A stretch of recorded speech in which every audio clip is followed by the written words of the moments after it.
20 फरवरी 2023 सोमवार की तड़के सुबह ईडी की 1 दर्जन टीमों ने रायपुर सहित दुर्ग भिलाई के करीब दर्जन भर ठिकानों पर ताबड़तोड़ कार्रवाई शुरू की। करीब 1 घंटे में पूरे प्रदेश में ईडी की कार्रवाई ने गहमा गहमी का माहौल बना दिया। धीरे धीरे नाम सामने आए तो पता चला कि कांग्रेस के प्रमुख नेताओं के यहाँ ईडी ने छापामार कार्रवाई की। कांग्रेसी नेताओं के नाम सामने आने के बाद पूरी पार्टी ईडी के विरोध में उतर आई और ईडी की कार्रवाई को सीधे राष्ट्रीय अधिवेशन को डिस्टर्ब करने के आरोप से जोड़ दिया।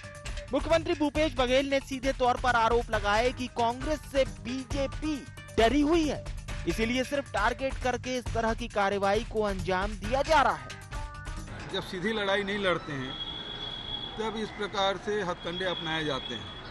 कभी ईडी, डीआरआई, आईटी इस प्रकार से भेजने के पीछे ये है कि छत्तीसगढ़ के मामले में भारतीय जनता पार्टी डरी हुई है, और न केवल छत्तीसगढ़ बल्कि कांग्रेस से डरी हुई है। भारतीय जनता पार्टी डरी हुई है और इसी कारण से लगातार कांग्रेस के नेताओं को टारगेट किया जा रहा है। छत्तीसगढ़ में इसके पहले कई हिस्सों में कार्रवाई हुई है। ईडी की कार्रवाई में आईएएस ऑफिसर और 9 कारोबारी जेल में बंद हैं। इनके खिलाफ ईडी ने भ्रष्टाचार अधिनियम के तहत कार्रवाई की, जिसके बाद न्यायालय ने सभी को जेल भेजा। कांग्रेस ने कहा है कि तमाम कार्रवाई के बावजूद राष्ट्रीय महाधिवेशन अच्छे से होगा और उसमें 2023-24 की चुनाव की रूपरेखा तय होगी। आदरणीय मुख्यमंत्री जी का बयान इसमें आ चुका है। जिनके द्वारा ऐसी बातें कही गई हैं, माननीय मुख्यमंत्री जी ने कहा है ये काम ईडी का नहीं है, प्रताड़ना जैसे काम को, और उन्होंने तो चिट्ठी भी केंद्र को और ईडी के जो भी हायर अथॉरिटीज होते हैं उनको पत्र लिखा है। छत्तीसगढ़ में कांग्रेस नेताओं पर हुई छापेमारी के बाद पार्टी एकदम से केंद्र और भाजपा पर हमलावर है, जिसके बाद बीजेपी ने भी कांग्रेस के आरोपों का जवाब दिया। भाजपा के राष्ट्रीय उपाध्यक्ष डॉक्टर रमन सिंह ने कांग्रेस के सभी आरोपों को खारिज किया। भाजपा की तरफ से कहा गया है कि ईडी एक स्वतंत्र एजेंसी है जो अपने इनपुट्स के आधार पर कार्रवाई करती है। इस कार्रवाई से भाजपा और केंद्र सरकार का कोई लेना देना नहीं है। ईडी भ्रष्ट अधिकारियों के खिलाफ लगातार कार्रवाई कर रही है। इसमें बीजेपी और कांग्रेस कहां से आ गई? ईडी की कार्रवाई है, कर्मचारियों पे, अधिकारियों पे कार्रवाई कर रही है, नेताओं पे कार्रवाई हो गया। अब इसमें सरकार को और मंत्री को और छत्तीसगढ़ को कांग्रेस या बीजेपी सरकार कहां से आ गई, ये समझ के बाहर है। छत्तीसगढ़ में अधिकारियों और कारोबारियों के बाद सत्ता पक्ष के नेताओं के यहाँ हुई प्रवर्तन निदेशालय की कार्रवाई से छत्तीसगढ़ का माहौल फिलहाल गरमाया हुआ है। एक तरफ कांग्रेस पार्टी पुरजोर विरोध जताते हुए नजर आ रही है तो दूसरी तरफ केंद्र सरकार पर हमलावर है। लेकिन सवाल यह है कि कांग्रेस ने जो आरोप लगाया है राष्ट्रीय अधिवेशन के पहले ही इस तरह की कार्रवाई क्यों, वह सवाल गलत है क्या? IND 24 के लिए रायपुर से कैमरामैन सूर्या के साथ निधि प्रसाद की रिपोर्ट।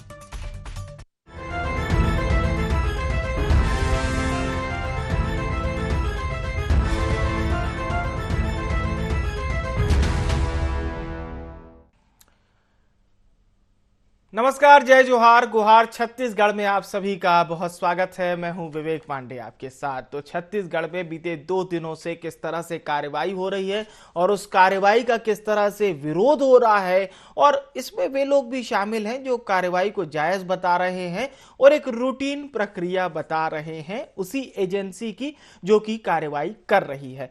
तो ये सुनी सुनाई बात 2 दिन से तो हम सुन रहे हैं, लेकिन ये कार्रवाई क्या वाकई में इतनी ही सहज है जितनी बताई जा रही है, और या फिर ये पूरी तरह से प्लानिंग के साथ की गई है, ऐसा भी बताया जा रहा है। यानी कि 2 पक्ष हैं और दोनों ही पक्ष कार्रवाई को लेकर अलग अलग सुर में सुर मिलाते हुए नजर आ रहे हैं। तमाम विषयों पर हमारी चर्चा होगी, लेकिन सबसे पहले नजर डालते हैं गुहार के प्रमुख बिंदुओं की ओर। तो आखिर कब थमेगी रेड पर जारी सियासी रार? जांच में अब तक ईडी को आखिर क्या मिला? क्या रेड के चलते बाधित होगा अधिवेशन? और अंत में क्या अधिवेशन से ही तय होगी 2023-24 की रूपरेखा? ये वो सवाल होंगे जिस पर हम चर्चा को शुरू करेंगे। खास मेहमान हमारे साथ जुड़ चुके हैं। अमित श्रीवास्तव जी हमारे साथ जुड़ चुके हैं, प्रवक्ता हैं छत्तीसगढ़ कांग्रेस के देवलाल ठाकुर साहब हमारे साथ जुड़ चुके हैं, प्रवक्ता हैं छत्तीसगढ़ भारतीय जनता पार्टी के, और छत्तीसगढ़ के वरिष्ठ पत्रकार उचित शर्मा साहब भी हमारे साथ जुड़ चुके हैं। आप सभी मेहमानों का बहुत स्वागत है। देवलाल ठाकुर जी, कल जब मैं चर्चा कर रहा था तो कल चोपड़ा साहब थे और मैंने उनसे यही सवाल किया था कि सर, लगातार कांग्रेस तो यही आरोप लगा रही है कि ये कार्रवाई इसलिए हो रही है क्योंकि कांग्रेस बहुत मजबूत स्थिति में है, बीजेपी के पास जवाब देने के लिए कुछ और बच नहीं रहा, इसलिए एजेंसी को लगाया गया है। देवलाल जी, आज दूसरे दिन भी कार्रवाई हुई, अगेन यही सवाल आपसे भी। देखिए, ईडी और भारतीय जनता पार्टी दोनों अलग अलग चीजें हैं। भारतीय जनता पार्टी राजनीतिक दल है और ईडी एक भ्रष्टाचार के निरोधक काम करने वाली एजेंसी है। उनके काम करने का तौर तरीका, उनकी प्रणाली अलग हो सकती है, उस पर भारतीय जनता पार्टी का कोई लेना देना नहीं है। लेकिन जितना मैं समझता हूँ कि इस देश में जो ईडी, जो प्रवर्तन निदेशालय है, जो काम कर रही है, वो कहीं ना कहीं कोई आय से अधिक संपत्ति अर्जित कर ले या भ्रष्टाचार से अधिक धन अर्जित कर ले, और ऐसे लोगों के ऊपर पूरे देश में कार्रवाई कर रही है।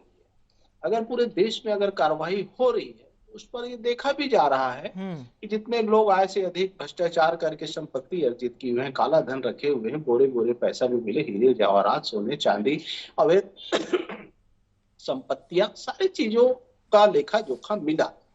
तो इस कार्रवाई में जो लोग अंदर हुए भ्रष्टाचारियों के खिलाफ हुआ। इसमें तो आम जो जनमानस है, भारत देश का वासी है, छत्तीसगढ़ का वासी है, वो तो खुश है, उसमें कोई चीज करने लेने देने जैसी कोई बात नहीं है। लेकिन ये जो लोग, जो छत्तीसगढ़ में जो देखा जा रहा है, छत्तीसगढ़ भी इसके पहले भी ईडी की कार्रवाई हुई थी, जिसपे कुछ अधिकारी आईएएस लोगों के ऊपर कार्रवाई हुई और आज वो जेल के सलाखों के पीछे हैं। कहीं ना कहीं उसके पुख्ता प्रमाण मिले थे जी।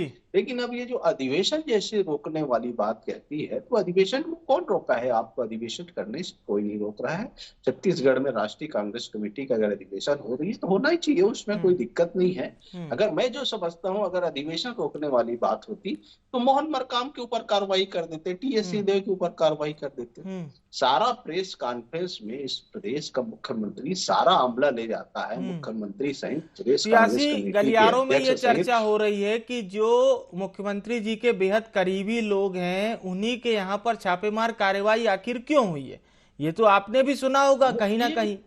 ये कांग्रेसियों के मुंह से सुना हो सकता है, क्योंकि कांग्रेस के अंदर भी ऐसी चर्चा है कि जो कोल सिंडिकेट से जुड़े हुए लोग हैं, जो कोल सिंडिकेट के जुड़े हुए भ्रष्टाचारी लोग हैं, हो सकता है कि उनके संलिप्तता पाए जाने की आशंका में कोई ऐसा संलिप्तता के सबूत मिले होंगे, इसलिए छापे पड़े होंगे, ऐसा हो सकता है। लेकिन मैं ये बोलना चाहता हूं कि छत्तीसगढ़ के लिए वो शर्मसार दिन था जिस दिन इस प्रदेश के मुख्यमंत्री ने सारा मंत्रिमंडल ले जाकर, सारा कांग्रेस कमेटी ले जाकर प्रेस कॉन्फ्रेंस किया, भ्रष्टाचारियों को बचाने के लिए प्रेस कॉन्फ्रेंस किया। वही है छत्तीसगढ़ में नक्सलियों द्वारा हत्या की जा रही है, सिपाही मारे जा रहे हैं, उनको श्रद्धांजलि देने के लिए इन लोगों को संवेदना नहीं जागी। रायपुर जैसे शहर में नाबालिग बच्ची के साथ बलात्कार हो जाता है, अबोध बालिका का बलात्कार करके हत्या कर दी जाती है। चलिए ठीक है, ओवरऑल आपने अपनी पार्टी का पक्ष रख दिया है और ये छत्तीसगढ़ की जनता को शर्मसार करना, इस प्रदेश के मुख्यमंत्री को तो माफी मांगना चाहिए छत्तीसगढ़ की जनता से कि उनके सुरक्षा रक्षा के सवाल के लिए इन्होंने कभी अपने मंत्रिमंडल से इस प्रकार के कार्य नहीं करवाए जो आज कार्य वो करवाए। चलिए ठीक है, मैं जी बचाना चाहते हैं क्या? ठीक है, इस पर भी हम सवाल करेंगे, अमित जी के पास आएंगे। उससे पहले हम उचित जी का रुख करते हैं। उचित जी, क्या वाकई में इतनी सहज प्रक्रिया है ईडी की ये कार्रवाई जितना बीजेपी बता रही है? और बीजेपी तो ये कह रही है कि जनता को भी अच्छा लग रहा है कि भ्रष्टाचारियों पर कार्रवाई हो रही है, लेकिन कांग्रेस खेमा तो बिल्कुल उलट नजर आ रहा है इस कार्रवाई को लेकर खास तौर से। जी, ये बात तो सत्य है कि जनता को भी अच्छा लग रहा है। अगर भ्रष्टाचार के खिलाफ किसी भी दल के, किसी भी राजनीतिक दल के चीजें जांच होती है, वो जेल जाते हैं, तो निश्चित तौर पर जनता को एक बड़ी खुशी और राहत महसूस होती है कि भ्रष्टाचारी अगर किसी भी पार्टी का हो, उसको जेल के अंदर होना ही चाहिए, सलाखों के पीछे जाना चाहिए। ये बात सत्य है। लेकिन अगर आपका सवाल ये है कि ये टारगेट किया जा रहा है, ये बात सत्य है। हिंदुस्तान में 95% लोग वो लोग हैं जो पक्ष में बैठे हैं, चाहे एसपी हो, समाजवादी हो, बहुजन समाज पार्टी हो, एनसीपी हो, शिवसेना हो, मध्य प्रदेश की सरकार हो, जो जहां चुनाव होते हैं वहां पे ईडी का सदुपयोग होता था। ये पहले भी होता था, लेकिन पहले इंटेंसिटी कम थी। पहले ये मेगाबाइट में होती थी, अब ये टेराबाइट में हो रहे, भरपूर दोहन कर रहे हैं ईडी का, आईटी का, इनकम टैक्स का, सीबीआई का, माननीय मोदी जी। ये बात सत्य है कि मोदी जी में इंटेंसिटी बढ़ी, आरपीएम बढ़ गया है इस कार्यवाही का। पहले डराया जाता था, चीजें होती थी 500, 700, लगभग पिछली 10 साल की सरकारों में, मनमोहन सरकार में तकरीबन 1500 केस थे, अभी 3600 केस है। लेकिन एक बात भी बड़ी आश्चर्यजनक है कि मैं आपको बताऊं विवेक, कि लगभग 1 लाख करोड़ रुपए सीज किए मोदी जी ने। इस बात को भी नकारा नहीं जा सकता। और जाहिर है ये जो पैसा है बहुत ईमानदारी से कमाया, वो तो पैसा नहीं है। आज अमित जी बैठे हैं, वो ये क्या बोल पाएंगे? समीर विश्व ईमानदार है, सूर्यकांत तिवारी इनकी पार्टी के नहीं है, उनके पास जमीन जायदाद के कागज नहीं निकले हैं। क्या जो माइनिंग के जो 2 ऑफिसर अंदर हैं वो ईमानदार हैं? क्या बोल पाएंगे? देखिए, ईडी के पास सबूत हैं, ईडी के पास डिजिटल साक्ष्य हैं, इस तरह के कृत्य हुए हैं, उससे कौन कौन लाभान्वित हुआ है। उचित जी, ये बहुत अच्छी बात आपने कही। और बिल्कुल उचित जी, कल का आप प्रोग्राम देखेंगे तो मैंने कांग्रेस प्रवक्ता से सवाल किया था, हालांकि उन्होंने ओवरऑल जवाब दिया था, और मैंने ये भी कहा था कि एक पार्टी प्रवक्ता के नाते आपने बहुत अपनी पूरे जो धर्म होता है उसका, धर्म का पूरा पालन किया है। लेकिन उचित जी, स्पेसिफिक कार्रवाई नहीं है।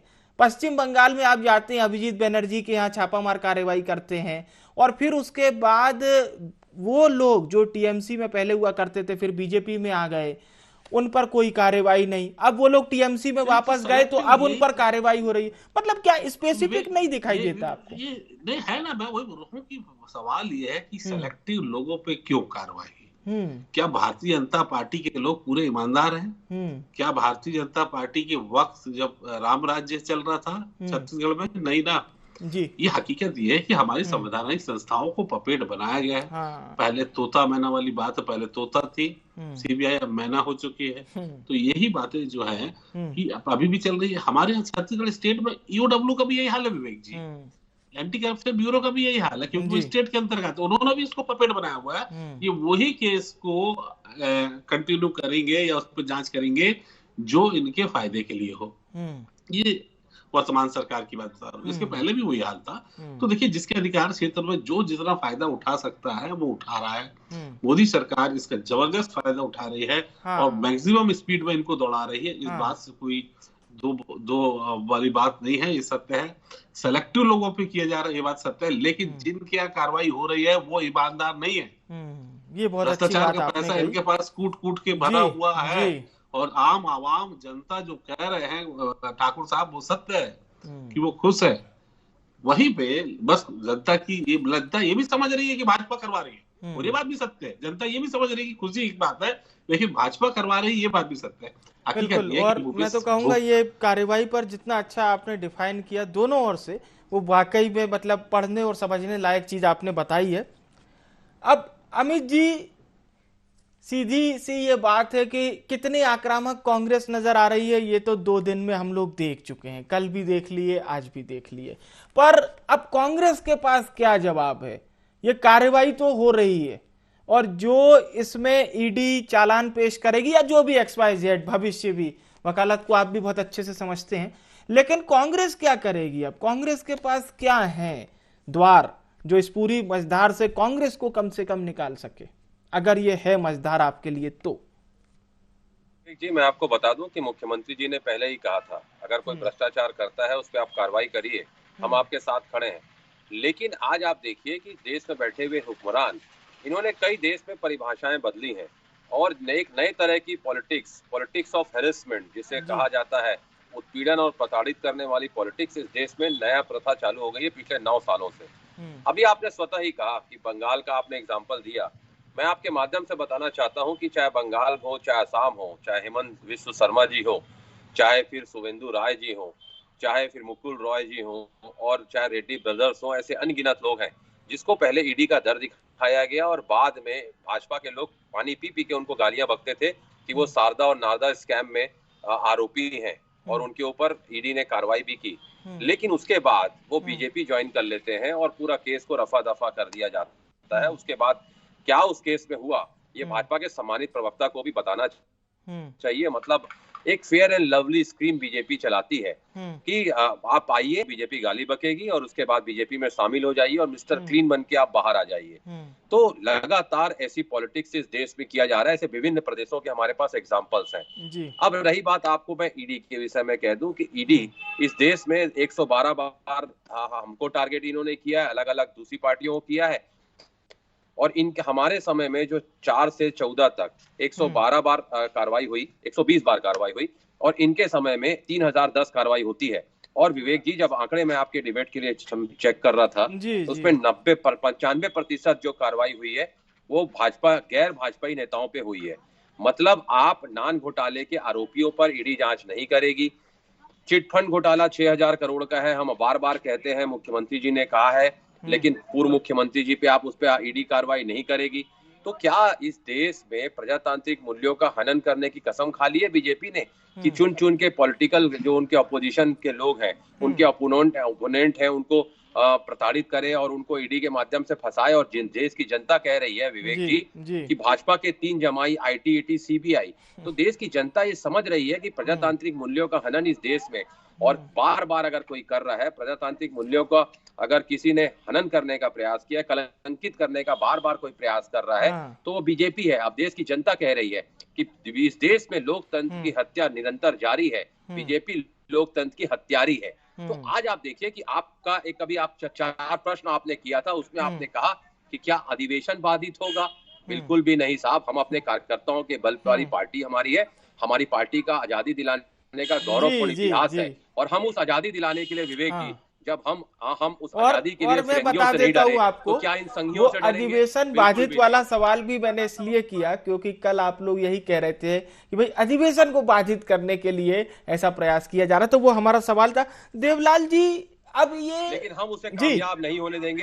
छत्तीसगढ़ का एक एक कार्यकर्ता इस मिशन, इस महासम्मेलन को सफल बनाने के लिए लगा हुआ है, क्योंकि भारतीय जनता पार्टी जानती है कि ऐसे इश्यूज उसमें उठेंगे, social, political, organisational, empowerment, youth और सोशल जस्टिस, सारी चीजों पे जब इस पे चर्चा होगी, जब इस पे बढ़ती हुई महंगाई पे और लोगों की घटती हुई कमाई पे चर्चा होगी, और आपके माध्यम से मैं कह दूं कि इसीलिए शायद बीजेपी इतनी बेचैन है कि आम आदमी की तकलीफ पे जब हम चर्चा करना चाहते हैं, लोकसभा हो चाहे राज्यसभा, बीजेपी चर्चा नहीं करने देना चाहती, और इसीलिए देश की जनता त्राहिमाम कर रही है। और बीजेपी जानती है कि इस अधिवेशन से जो नई दशा और दिशा जो हम तय करने जा रहे हैं, चाहे वो 2023 के चुनाव की हो, चाहे 2024 के चुनाव की हो, पूछता हूं अब ये देवलाल जी से, महासम्मेलन मील का पत्थर साबित होगा, और यही बीजेपी की हताशा, निराशा और बेचैनी का सबब है। जी देवलाल जी, छत्तीसगढ़ में बीजेपी अटैक नहीं कर पा रही तो केंद्रीय एजेंसियों की मदद ली जा रही है, ये सीधे तौर पर आरोप लग रहा है आपकी पार्टी के ऊपर। और ये सिर्फ अभी नहीं, ये 6 महीने पहले भी यही आरोप लगे थे, उससे थोड़ा सा और पहले चले जाएं जब भूपेश बघेल जी ने ये कयास लगाए थे कि छत्तीसगढ़ में बहुत जल्दी ईडी की कार्रवाई होगी, आईटी की रेड पड़ेगी, तब से ये पूरा सिनेरियो जारी है। देखिए, मैं आपकी बातों का जवाब देना चाहता हूं, इससे पहले मैं कुछ बातें आपके सामने विस्तृत रख देता हूं। जी बताइए। जैसा कि कांग्रेस कमेटी की हम चारों के लिए है, और आपके चैनल के माध्यम से जो छत्तीसगढ़ के वासी है, देशवासी भी देख रहे हैं, तो उनके लिए भी ये सवाल है, क्या आंकड़ों को दिखाकर हम भ्रष्टाचारियों को भ्रष्टाचार करने दें? ठीक है, यूपीए गवर्नमेंट ने अगर भ्रष्टाचारियों पर छापे नहीं मारे, 112 ही छापा मारे, 120 छापा मारे, तो क्या हम इस वक्त अगर देश में कोई भ्रष्टाचार कर रहा है उसको भ्रष्टाचार करने दे क्या? ईडी जैसे संस्थान को बंद कर दे क्या? ये विषय तो आता है ना, कहीं ना कहीं देश की जनता का पैसा है, गाड़ी मेहनत कमाई का पैसा है, अगर लोग अगर भ्रष्टाचार करेंगे उसके लिए तो ईडी को रहना ही चाहिए ना, उसकी कार्य प्रणाली पर। क्यों अब भ्रष्टाचार को ये कांग्रेस की यूपीए गवर्नमेंट क्यों पकड़ेगी? नहीं, इस बात को नहीं पकड़ रही देवलाल जी। आरोप ये लग रहा है कि कार्रवाई स्पेसिफिक हो रही है, कार्रवाई सिर्फ उन पर हो रही है जो बीजेपी की विचारधारा के अनुरूप नहीं चल रहे हैं। ये तो आरोप है सीधे तौर पर, फिर वो चाहे पत्रकार हो, फिर वो चाहे कोई भी हो। अब देखिए, पत्रकार निकल गया क्योंकि पिछले 1 महीने में कार्रवाई पत्रकारों पर भी हुई। अगर अलग अलग स्टेट हम देखें, उत्तर प्रदेश शामिल है और भी अन्य राज्य, ठीक है, मैं छत्तीसगढ़ में ही गिना देता हूं। अगर इस वक्त जो कार्रवाई हुई है, मोहन मरकाम के ऊपर कार्रवाई हुई, कि अरुण वोरा के यहाँ नहीं, कार्रवाई लेकिन हुई। कांग्रेस समर्थकों पर तो हुई ना बिलाई कार्रवाई। अरुण वोरा के यहाँ अब कार्रवाई आपको भी की। जो पता है आरपी कार्रवाई सिंह हुई जी है, कौन है। पूरी कोल सिंडिकेट, आरपी सिंह जी कांग्रेस के कोल प्रवक्ता सिंडिकेट हैं, कहीं ना कहीं भिलाई विधायक पर एक हुई दूसरे कार्रवाई, उन पर तो एक चल रही है दूसरे ना। से जुड़े हुए लोगों के बाद में कार्रवाई हुई। जैसा कि ये लोगों ने कह रहे थे कि कई लोगों को छोड़ दिया गया, तो आपके राहुल गांधी और सोनिया गांधी को भी छोड़ा गया, और वो भी इसलिए छोड़ा गया कि वो दोनों लोग छत्तीसगढ़ के मोतीलाल जी वोरा जो ईमानदार नेता थे उनके ऊपर डाल दिए कि उन्होंने सारा कार्य किया है। तो ये कांग्रेस का चरित्र बताता है, इनका राष्ट्रीय नेतृत्व ही झूठ बोलने का आदी है भ्रष्टाचार के मामले में, जबकि मोतीलाल वोरा जी तो अब बहुत ही ईमानदार नेता थे छत्तीसगढ़ के। ये बात तो रिकॉर्ड कर लीजिए आप। जी। कांग्रेस के लोग किस प्रकार से कार्य करते हैं भ्रष्टाचारियों को बचाने के लिए। देख लीजिए, 1 लाख रुपए देकर रिश्वत देते पकड़ाया था। भाई अगर छत्तीसगढ़ में कहीं ना कहीं जो लोग भ्रष्टाचारी से चलिए अमित जी का रिएक्शन ले लेते हैं, फिर हम उचित साहब के पास रुख करेंगे अंतिम प्रतिक्रिया के लिए। अमित जी आपका रिएक्शन। देखिए, लगातार अगर आप देखेंगे मुख्यमंत्री जी ने भी कहा है अगर कोई भ्रष्टाचार करता है और आप उसके ऊपर कार्रवाई करते हैं तो हम आपके साथ खड़े हैं। लेकिन आप बताइए कि हम कह रहे हैं चिट फंड घोटाला छत्तीसगढ़ में पूर्ववर्ती सरकार ने किया, उनके लोगों ने किया, 6,000 करोड़ से ज्यादा का घोटाला हुआ, ईडी उस पर जांच क्यों नहीं करती साहब? आप नान घोटाले की जांच, वो मैडम कौन थी, उसकी जांच ईडी क्यों नहीं करती? और आप कह रहे हैं कि हम तो कार्रवाई भ्रष्टाचारी को छोड़ेंगे नहीं, तो क्या आपके नेता जो भाजपा के वॉशिंग मशीन से निकल गए, मिस्टर क्लीन हो गए, तो आप उनको ईडी से पहले और कानून से पहले आप उनको मिस्टर क्लीन का सर्टिफिकेट दे रहे हैं क्या देवलाल जी? तो देखिए, अगर आप बायस नहीं है, अगर आप वाकई फेयर हैं, तो आप सबके ऊपर कार्रवाई करिए। अगर कोई गलत करता है तो हम आपके साथ खड़े।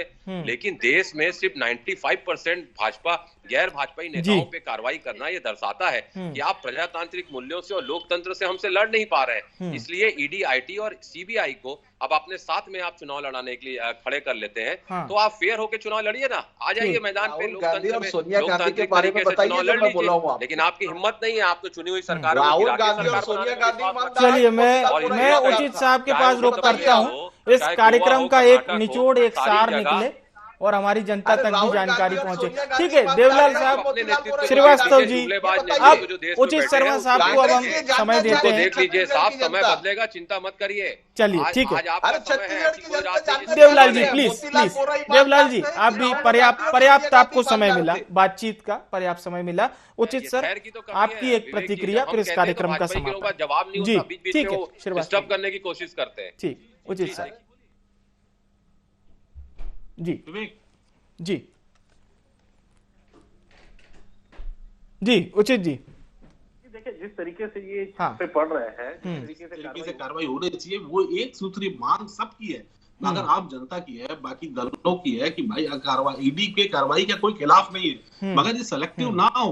अब ये कह रहे हैं कि ठाकुर साहब की भाई वो ईडी अपना कार्य कर रही है, तो ईडी एक ही जगह कार्य क्यों कर रही है? सवाल तो यही वो प्रथम भी था और अंतिम सवाल भी यही है कि ईडी हो सेलेक्टिव ना हो। पाप करने वाले भाजपा के लोग भी हैं, पाप करने वाले सपा के लोग भी हैं, भ्रष्टाचार करने वाले कांग्रेस के लोग भी हैं, मगर केवल विपक्ष को टारगेट किया जा रहा है, ये कहीं से उचित प्रतीत नहीं होता। और राजनीतिक प्रतिद्वंदता को देखते हुए आप जो उनको टारगेट कर रहे हैं, ये जनता को दिख रहा है। इसको बंद करते हुए कार्रवाई वाकई इतने ईमानदार है आप, तो आप सबके लिए कार्रवाई करवाए, हम आपके साथ खड़े हैं।